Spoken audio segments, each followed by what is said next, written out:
Today we're going to be doing, I think, 6.3, which is square root functions, but I'm going to start with our warm-up first, because if you remember this stuff, then today's going to be really easy for you, okay? So whenever you graph anything in an Algebra 2 class, your first question is, what shape is this going to be? So our options are line, parabola, absolute value function. So far, that's kind of it, I think, for you guys. So you guys already told me this is going to be a parabola. It's going to be a U shape. So our parent graph is y equals x squared, which is a U at the origin. And this one, where did you say this one moved? Down 1. So our parent graph was here, which you don't have to graph, right? You just kind of need to think about it. And then it goes down 1. So technically, these are also ordered pairs, but you don't have to do that. If it's just a sketch like I asked you on the warm-up, just going down 1 is fine. Is that okay? Number 2, what shape is this going to be? A U again. It's parabola. It's quadratic, right? Where does this move? Up 3. Where does this move? Right 2. Very good. So up 3 and right 2. It's still opening up because it's a positive. There we go. Super easy, super fast if you know the rule, right? This one. What shape is it? U. Where does it move?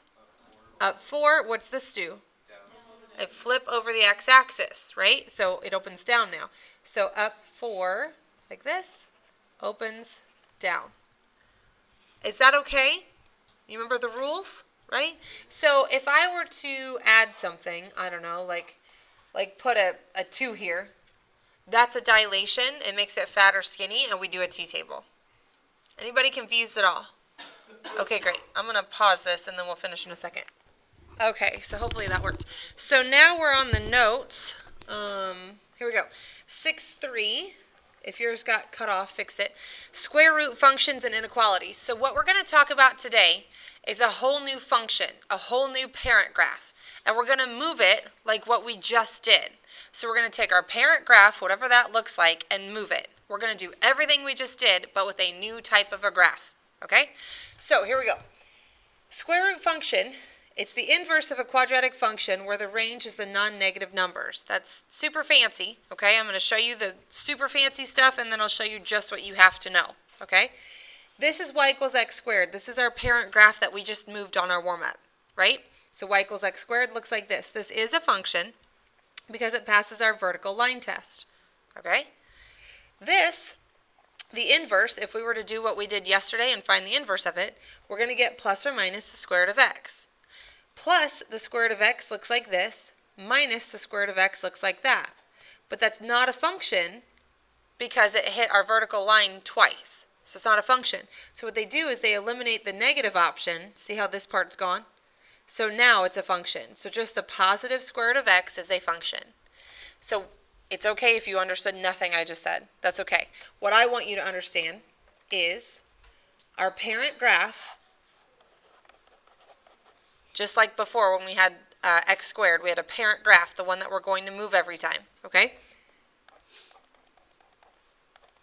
I'm going to show you how to get the answer, and then I'll show you what you have to memorize. So you can just watch me for a minute, and if you want to write it down, you can, but I think you'll see you probably don't need to. So typically we do like -2 to 2. I'm just going to do this for right now. If I put -1 in here, what's the square root of -1? Technically, it's I, right? So can I graph that? Not today, right? So it's not a real number. I can't graph it, all right? What's the square root of 0? 0. What's the square root of 1? 1.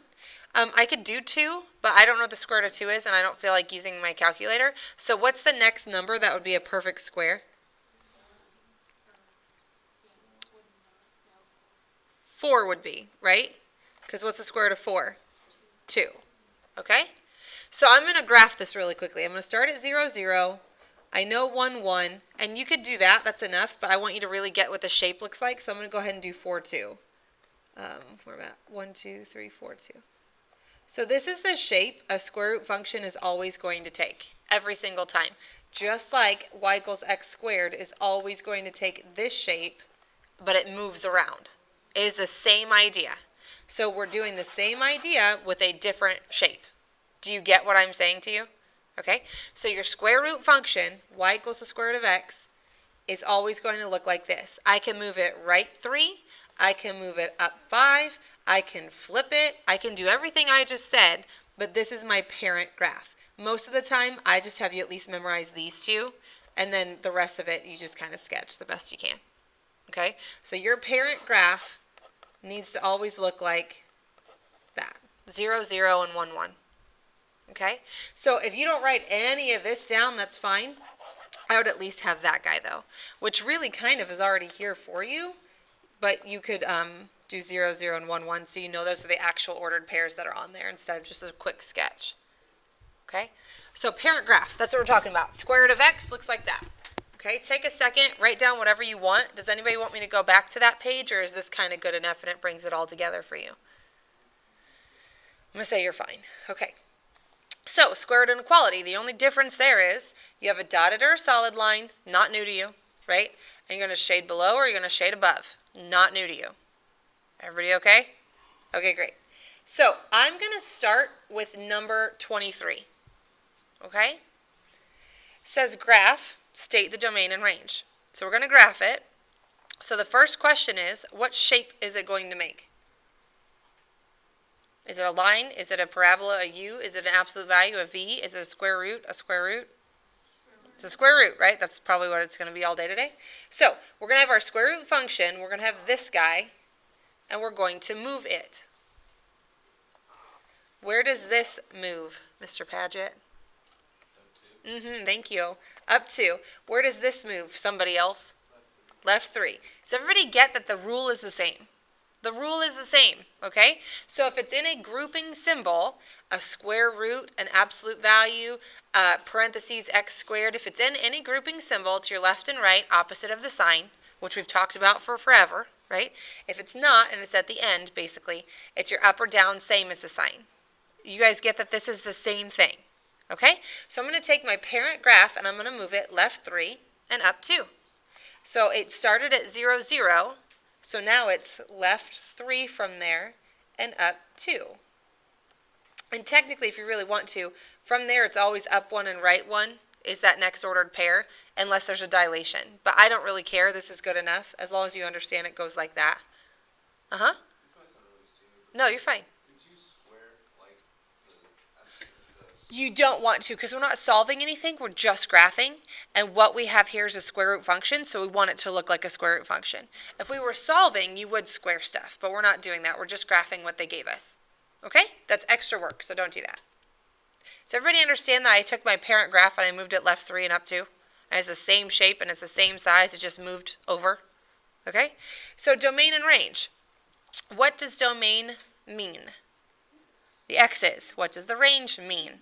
The y's. Very good. You don't have to do what I'm doing right now, but what is this ordered pair? Where does our graph start?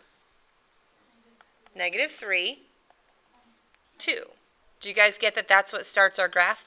For some people, that kind of helps them with the domain and range. So on the domain, your first x that makes your graph is -3. Is everybody good with that? Is it an open or a closed circle that starts our graph? A closed one, because it's an equal sign, right? And then x's. Is that our left and right, or is that our up and down? It's x's. Go left and right, right? So is my graph to the left of -3 or to the right of -3?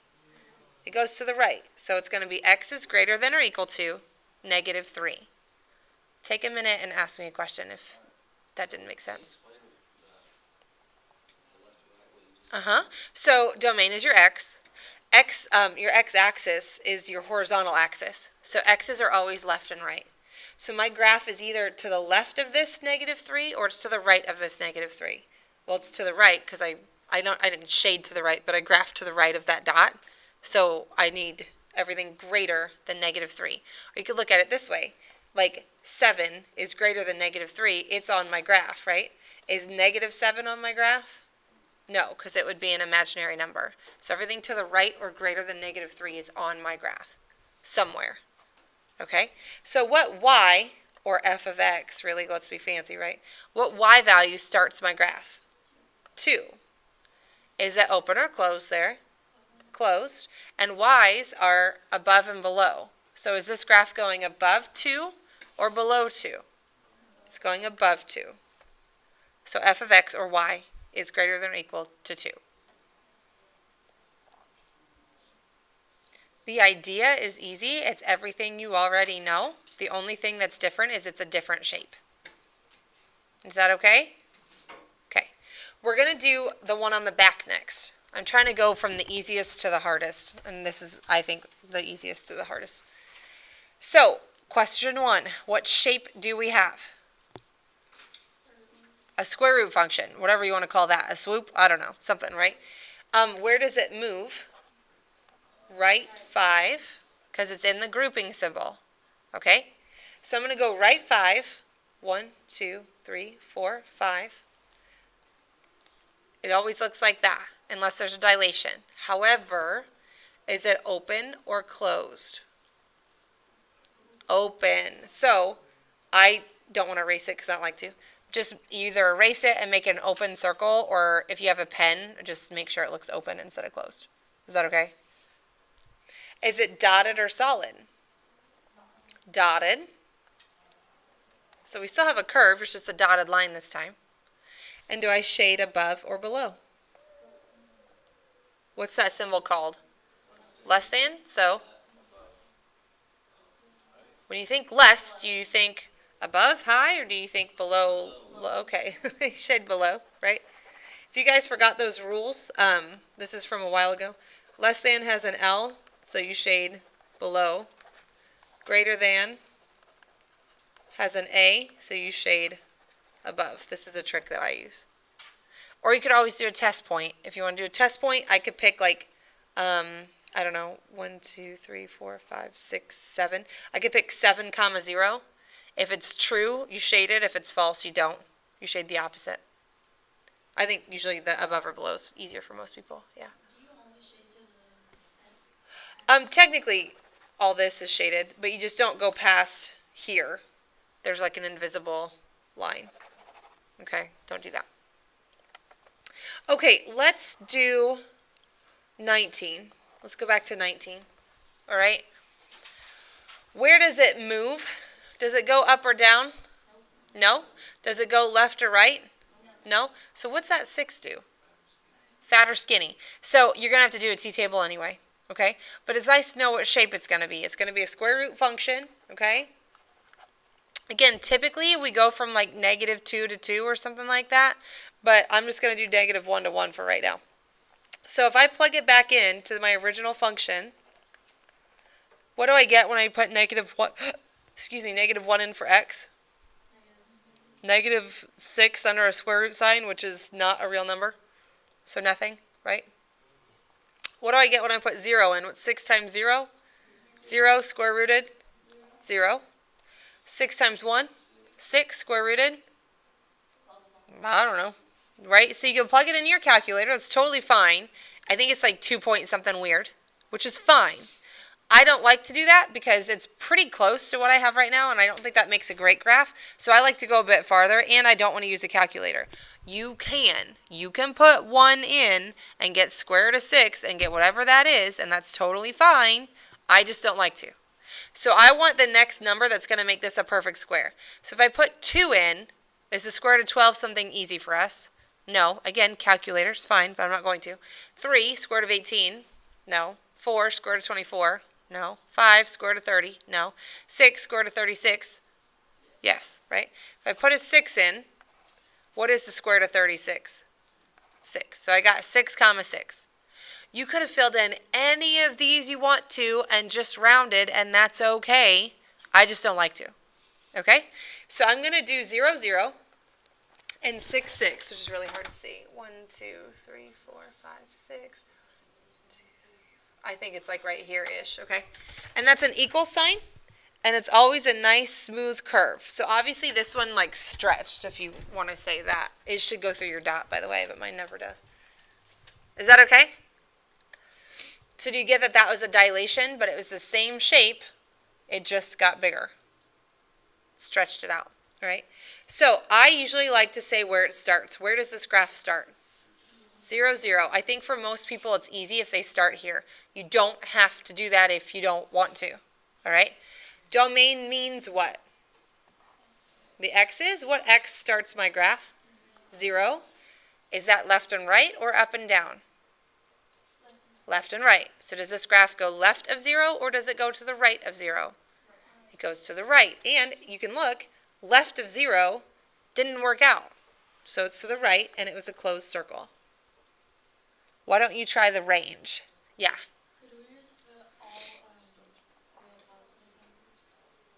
I wouldn't write it that way.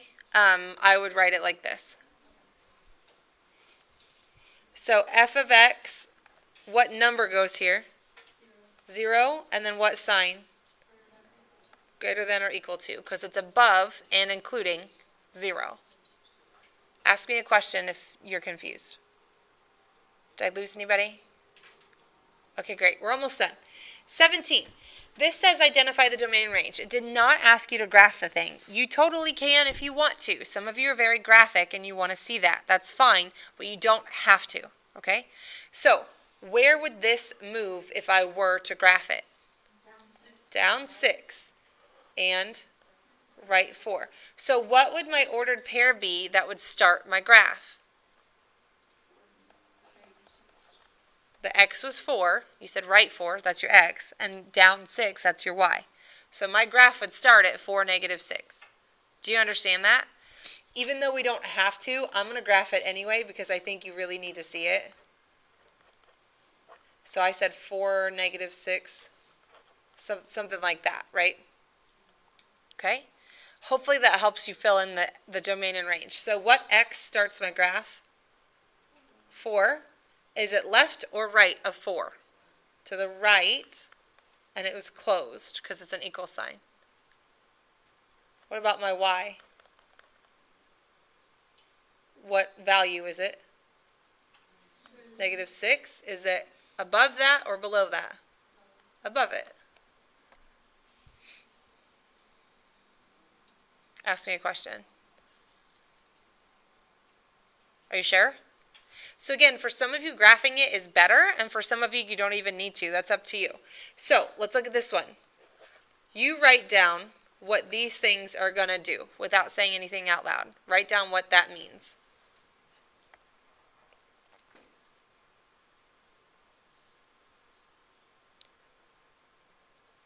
What's the plus 5?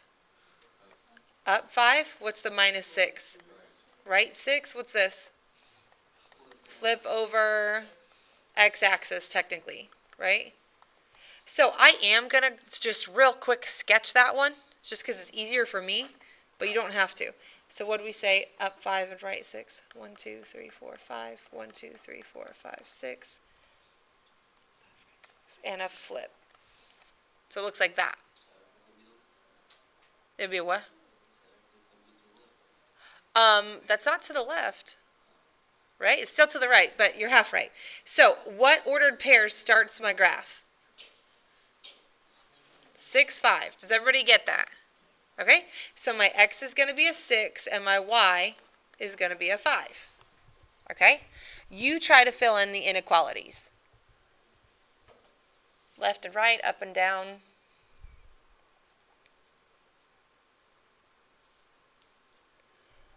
So with the x, is it to the left of 6 or to the right of 6? To the right, so greater than or equal to. With the y, is it above 5 or below 5?